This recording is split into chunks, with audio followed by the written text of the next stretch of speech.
You want to make a woman fall in love with you? Really? That's your mission in life? Listen, before I even give you the damn phrases, we need to reset your brain. Because right now, most of you are operating from a place of weakness. You're out here begging for crumbs of attention, liking every photo, commenting goddess on her selfies, texting good morning beautiful like it's your job. And then you wonder why she doesn't respect you, why she's not chasing you, why you're the one left waiting on red. Let me be brutally honest. You've been lied to. Society has turned you into a nice guy puppet. They told you, be kind, be sweet, be available, always express your feelings. And what did that get you? Ghosted, friend-zoned, or worse, used. Because here's the truth. Women don't fall in love with a man who needs them. They fall for a man who doesn't. And this video? It's not for the faint-hearted. It's for men who are done simping, who are done giving power to people who don't earn it. This is for men who are ready to wake up, stand tall, and become something worth falling for. You want a woman to love you? Then stop trying to make her. Start becoming the man she can't ignore. The man who doesn't chase, but attracts. The man who speaks words that hit deep, because they come from strength, not neediness. So today I'm going to give you 3 phrases, just 3. But they're nuclear bombs if you use them right. These aren't pickup lines. These aren't cheesy one-liners. These are declarations of power, presence, and purpose. And when a man of true strength says them, women don't forget, ever. Let's start with the first one. Start with the 1. I don't need you. I choose you. Let that sink in. That's not just a phrase, that's a philosophy. That's a battle cry for every man who has ever lost himself in the chaos of modern dating. Because here's the reality. Most men operate from desperation. They see a beautiful woman and immediately put her on a pedestal. Suddenly, their standards vanish. Their schedule is wide open. Their values go out the window, and why? Because they think she's the prize. But Marcus Aurelius said it best. The happiness of your life depends upon the quality of your thoughts. And if your thoughts are built around the belief that you need her to be happy, you've already lost. You've handed her the throne and shackled yourself to servitude. I don't need you. I choose you. That is the mindset of a man who is complete on his own. He's not chasing love because he lacks it. He's not desperate for affection because he's drowning in self-respect. He chooses a woman not because he's incomplete, but because she aligns with his mission, values, and energy. You say that phrase, genuinely, and you instantly separate yourself from 99% of men out there. Because what you're saying is, I have options. I have value. I'm not here to be consumed. I'm here to build. And you can either be a part of that or watch from the sidelines. Do you remember Gladiator? Maximus didn't beg anyone for anything. He was focused, driven, unstoppable. That's why people followed him. That's why even the Empress was drawn to him. Because he radiated purpose. He didn't need anyone. But when he chose loyalty, friendship, love, it meant something. It had weight, power. Women today are starving for men with that kind of backbone. Not the spineless, approval-seeking boys sliding into DMs with nothing to offer but fake compliments and empty words. A man who says, I don't need you, I choose you, is a man who cannot be controlled, manipulated, or disrespected. But don't get it twisted. This phrase isn't a tactic. It's not something you just say to sound cool. You have to live it. You have to become the man who wakes up every day with a purpose bigger than getting laid. You have to build yourself to the point where losing her won't destroy you, because you were never leaning on her to begin with. Seneca once said, a gem cannot be polished without friction, nor a man perfected without trials. And too many men avoid the friction of standing on their own. They cling to women as crutches, hoping she'll save them from their insecurities. But no woman will love a man who doesn't first love his own battle scars. You want to be the kind of man a woman dreams about? then stop asking for her attention. Earn your own. Create a life so full, so disciplined, so powerful, that when you do choose her, it's an honor. And if she walks away, good. Let her go. Because a king doesn't chase servants, he commands a kingdom. You say this phrase when it matters, when the stakes are high, when she tries to test you, pull away, make you question your worth. You don't get emotional. You don't beg. You look her dead in the eye and say, I don't need you. I choose you, but I'll never beg for you. And that moment, that's when she starts to see you, not as another boy in her inbox, but as a man worth building a life with. This is how you flip the script. Now, before I give you the second phrase, I want you to sit with this one. Digest it. Because if you don't believe it, the next phrase won't even matter. You'll still be that guy trying to fake confidence, but breaking inside the moment she pulls away. So I'm going to leave you with this challenge. Look in the mirror tonight and ask yourself, am I living like a man who doesn't need her? Or am I still that boy hoping to be saved? Because until you answer that truthfully, you'll never be ready to say what comes next. 2. I hold myself to a standard, and I expect the same. Now listen to me carefully. A woman will never love a man she doesn't respect. Never. I don't care how good looking you are. I don't care how much money you flash. I don't care how many good morning texts you send. If she doesn't respect you, you're done. And respect isn't earned by trying to please her. It's earned by demanding excellence. First from yourself, then from everyone around you. This phrase, when you live it, forces her to rise to meet you, or get left behind. I hold myself to a standard, and I expect the same. Let's break it down. First, I hold myself to a standard. This isn't about perfection. It's about having a code, a way of living, discipline, honor, strength. You don't just drift through life hoping for good things to happen. You wake up every day and build yourself like a fortress. Marcus Aurelius ruled an empire not because he was lucky, but because he lived by a philosophy of relentless self-mastery. He didn't make excuses. He didn't whine about what life owed him. He carved his destiny with the blade of his will. You want to attract a woman truly? You want her to look at you like you're the center of her world? Then you have to become the kind of man she wants to orbit. That means standards. Ruthless, non-negotiable standards. How you speak, how you dress, how you treat your body, how you guard your time, how you handle conflict, how you chase your mission. Every damn day. Because you cannot expect loyalty, respect, or love from anyone if you don't first demand it from yourself. Second part, I expect the same. This is where 99% of men fall flat. They do the first half. They grind, they build, they become something powerful. But then, they accept trash behavior from women because they're scared to be alone. They tolerate disrespect. They let her flake on dates. They laugh off toxic behavior because she's hot. Pathetic. A king doesn't sit on a throne built from compromise. He sits on a throne built from standards. You don't punish her for messing up. You simply remove your presence. You don't beg her to be better. You demand it by showing her what's non-negotiable. In The Last Samurai, there's a powerful scene where Katsumoto tells Nathan Algren, "A man does what he must in spite of personal consequences." That's real masculine strength. Holding to your code even when it's inconvenient, even when it hurts, even when it means walking away from beauty, affection, sex. Because nothing is more beautiful than your own damn soul intact.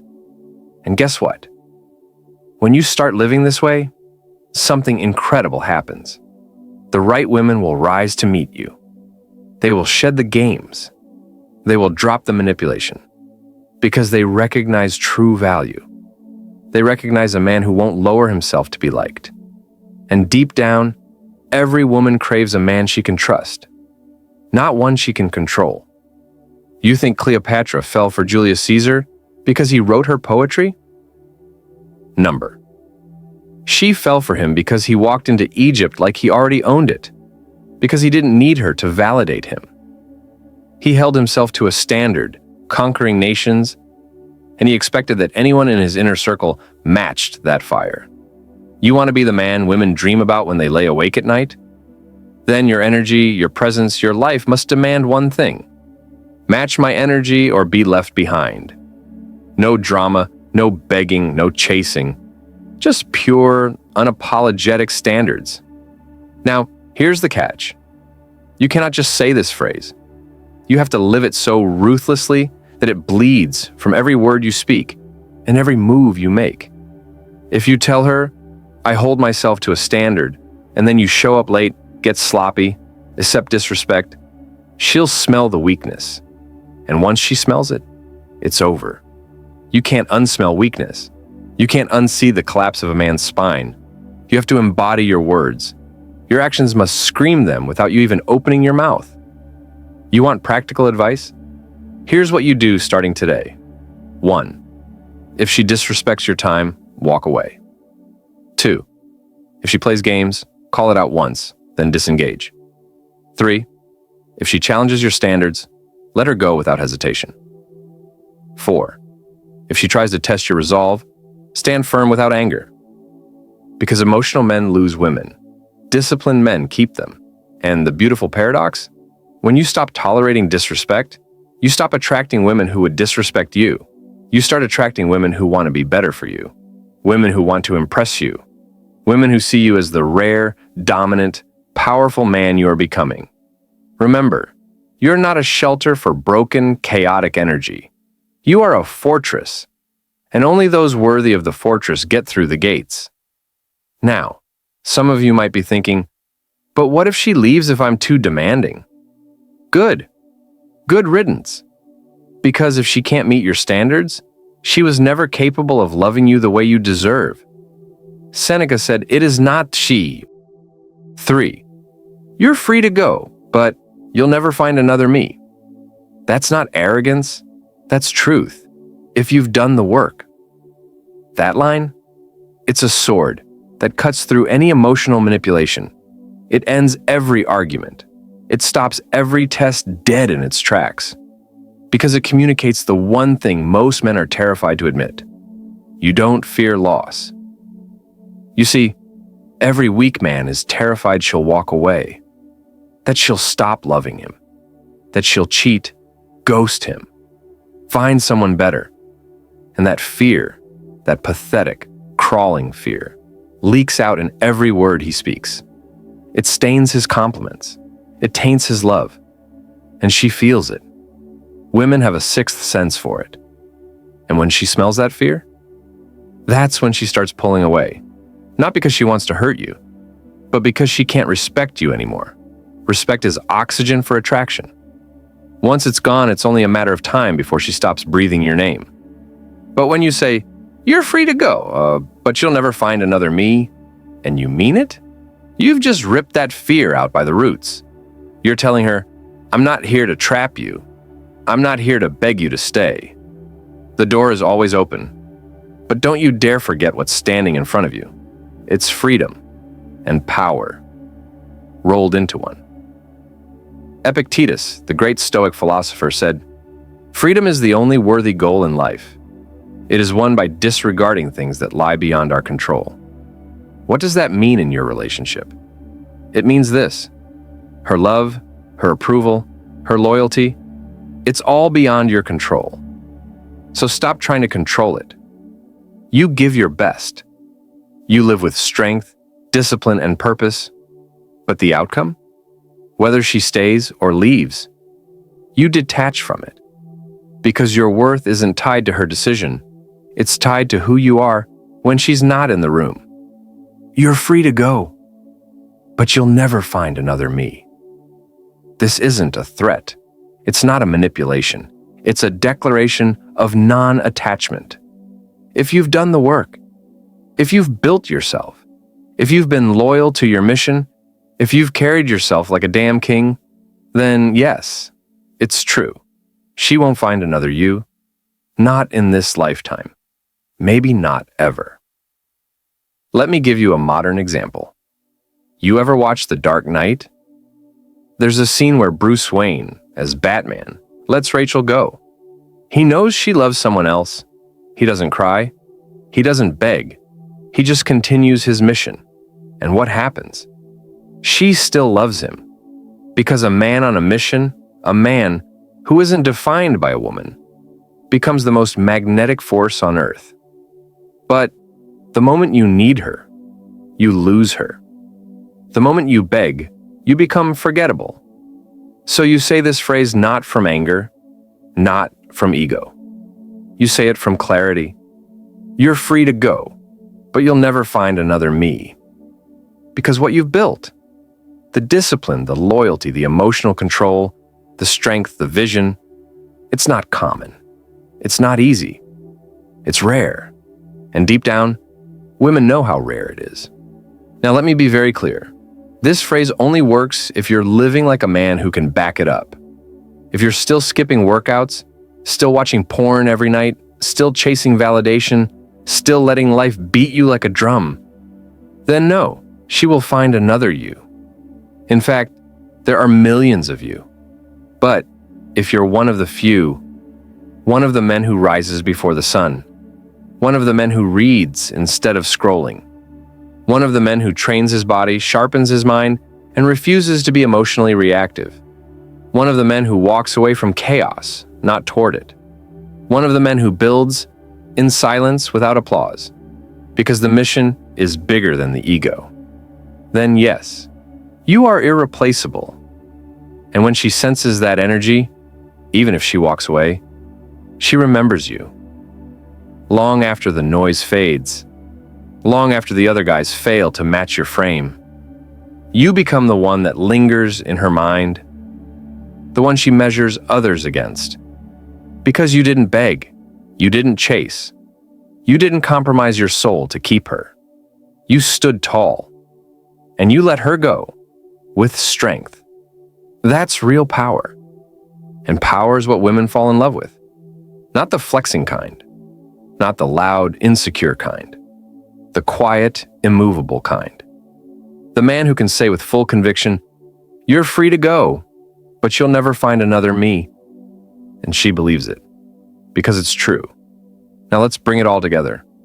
3 phrases, 3 pillars, 1 unstoppable man. 1, I don't need you, I choose you. A declaration of abundance, not desperation. A man who chooses love from fullness, not lack. 2, I hold myself to a standard, and I expect the same. A warning that your presence is earned, not given. That you are not a rehab center for broken behavior.